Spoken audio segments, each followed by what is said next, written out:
IPL 2023 आज चेन्नई की जीत, हार्दिक की कप्तानी और जियो के फ्री ब्रॉडकास्ट के लिए याद किया जाता है। मगर एक और खास चीज जो उस आईपीएल ने वर्ल्ड क्रिकेट को दी थी वो था इम्पैक्ट प्लेयर। देखिए, मैं ये करने की आदत डाल रहा हूँ, आप ये देखने की आदत डाल दीजिएगा, क्योंकि इस बार टाटा आईपीएल में आपको अंपायर्स ये वाला निशान करते हुए देखेंगे। आईपीएल को पूरी तरीके से चेंज करने वाला नियम यानी कि इम्पैक्ट प्लेयर नियम। Couple of interesting rule changes at this year's Tata IPL. I thought I'd take you through some of those.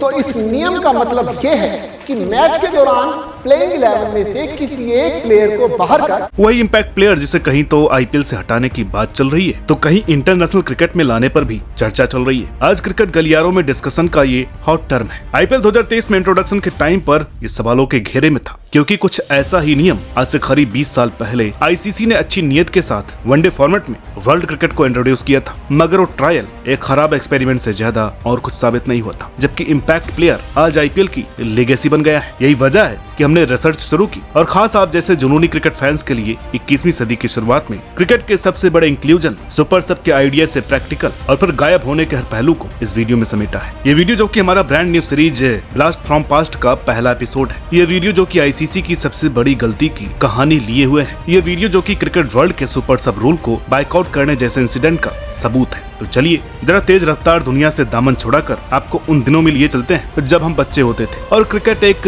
बाजार नहीं सिर्फ खेल था।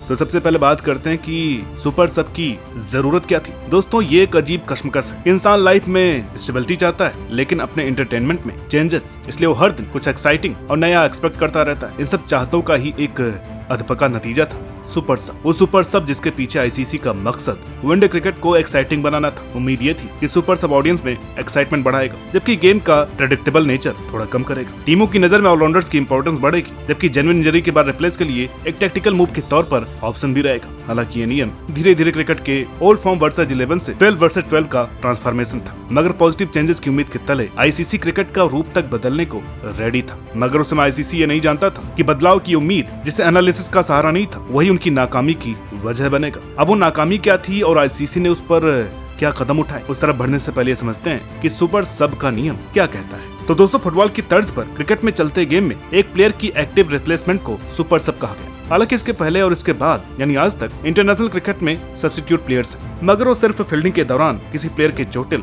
या अन्य किसी कारण से ग्राउंड छोड़ने पर ही गेम में दिखते हैं। एक्टिव तौर पर बैटिंग या बॉलिंग नहीं करते हैं। जबकि सुपर सब में एक प्लेयर को रिप्लेस करके टीम किसी दूसरे प्लेयर को अपने साथ जोड़ सकती थी और वो दूसरा प्लेयर उसी क्षण गेम का पार्ट बन जाता था। मगर जिस प्लेयर को रिप्लेस किया गया वो मैच का हिस्सा नहीं रहता था। यहाँ यह नियम फुटबॉल से अलग हुआ और मुश्किलों का सबब बना। मुश्किल क्या थी उन्हें आगे समझेंगे। फिलहाल सुपर सब के दूसरे नियम पर बात करते हैं, जिसके अकॉर्डिंग सुपर सब का नाम टॉस से पहले ही बताना जरूरी है। इन सब नियमों के चलते सुपर सब के इम्पैक्ट को ऐसे देखा गया कि पहले बैटिंग करने के बाद टीम अपने किसी बैटर को तय सुपर सब जो कि एक बॉलर होगा उसे रिप्लेस कर देगी और बॉलिंग के दौरान एक एक्स्ट्रा बॉलर के साथ मैदान में उतरेगी। सिमिलर यही उम्मीद पहले बॉलिंग कर रहे टीमों को भी था। इस तरह एक पॉजिटिव इंटेंट और एक्साइटमेंट के साथ क्रिकेट की रूल बुक के लॉ 24 में सुपर सब ऐड हुआ, जिसे जून 2005 से होने वाले हर वनडे मैच में लागू करना कंपलसरी कर दिया गया। यानी सुपर सब क्रिकेट का एक अहम हिस्सा था, वो हिस्सा जिसका क्रिकेट फील्ड पर पहली बार इस्तेमाल 7 जुलाई 2005 को इंग्लैंड ने ऑस्ट्रेलिया के सामने तब किया जब 31 ओवर में 4 विकेट खोकर ऑस्ट्रेलिया सिर्फ 116 रन पर डगमगा रही थी। उस दौरान माइकल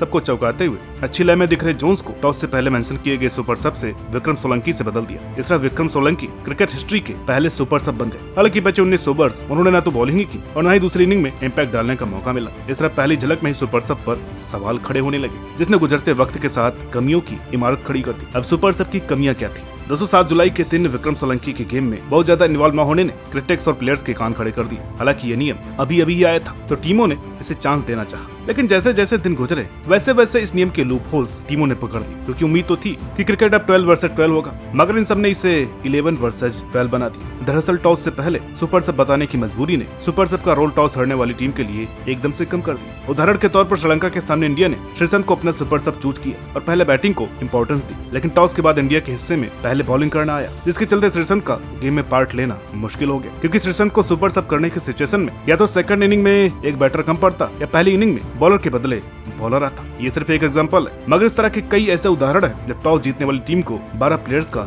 एडवांटेज मिला, जबकि टॉस हारने वाली टीम के हाथ आए सिर्फ सिलेक्टेड 11 प्लेयर्स। कहाँ तो सुपर सब से उम्मीद थी क्रिकेट के लेवल को अप करने की, मगर प्रैक्टिकली इसने गेम को एक तरफा बना दिया। जैसे इंडिया ने एक बार टॉस जीतकर तगड़ी बॉलिंग करते हुए किसी टीम को 250 से पहले रोक दिया था, मगर सुपर सब के तौर पर आए शेन बॉन्ड ने सिर्फ 19 रन देकर 6 विकेट लिए और इंडियन टीम के मुंह से जीत छीन लिया। इस तरह Shane bond man of the match बनने वाले पहले सुपर सब बने, लेकिन एक नई बहस को चिंगारी जरूर दे गए। वो बहस जिसके हिसाब से इस नियम ने कॉम्पिटिटिव क्रिकेट को किया है, साथ ही ऑलराउंडर की अहमियत को भी सुपर सब ने बुरी तरह से चोट पहुंचाई, क्योंकि अगर कोई ऑलराउंडर सुपर सब होता था तो गेम की बस एक ही पारी में एक्टिव नजर आता था, या तो बस बॉलिंग कर सकता था या बैटिंग कर सकता था। ऐसे में स्पेशलिस्ट ऑलराउंडर भी कुछ खासा इम्पैक्ट नहीं डाल पा रहे थे। साफ साफ कहें तो सुपर सब एक फेलियर बन गया था, जिसे और गहराई से समझने के लिए अगले 1 मिनट आपको आंकड़ों की दुनिया में ले चलते हैं। साल 2000 से 2003 के अंत तक, जहां 354 में से सिर्फ 172 बार यानी 48.59 के साथ टॉस जीतने वाली टीम ने मैच जीता था, जबकि 2004 से सुपर सब लागू होने तक यही स्टेट्स 111 में 67 बार यानी 60.36% टॉस जीतने वाली टीम के फेवर में हो गए थे। लेकिन असली खेल तब बदला जब यही परसेंटेज सुपर सब लागू होने पर सिर्फ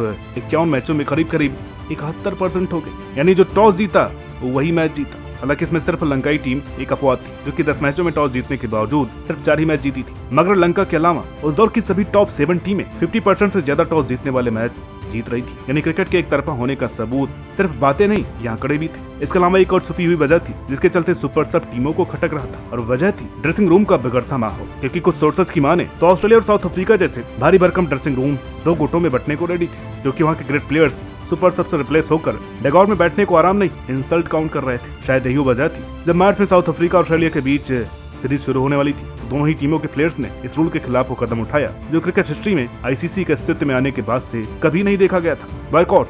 जी हाँ दोस्तों, आपने सही सुना, सुपर सब अभी तक का इकलौता ऐसा रूल है जिससे प्लेयर्स ने आईसीसी के खिलाफ जाकर के बायकॉट किया, और इस दबाव में आकर आईसीसी को सुपर सब रूल डिस्कार्ड करना पड़ा। सुपर सब को लेकर मचे इस बवाल ने आईसीसी पर ऐसा इम्पैक्ट किया कि आज ये रूल क्रिकेट की किताबों में कहीं दब सा गया है, मगर इम्पैक्ट प्लेयर के रूल के सक्सेस होने ने बताया है कि अगर कुछ पॉजिटिव चेंजेस के बाद सुपर सब को लेकर के आते तो शायद कहानी कुछ और होती। अब आप कमेंट करके बताइए, सुपर सब में कौन कौन से चेंजेस करके इसको सही ढंग से लागू किया जा सकता था जिससे बेहतर होता। क्या सुपर सब का नियम या इम्पैक्ट प्लेयर का नियम सही है?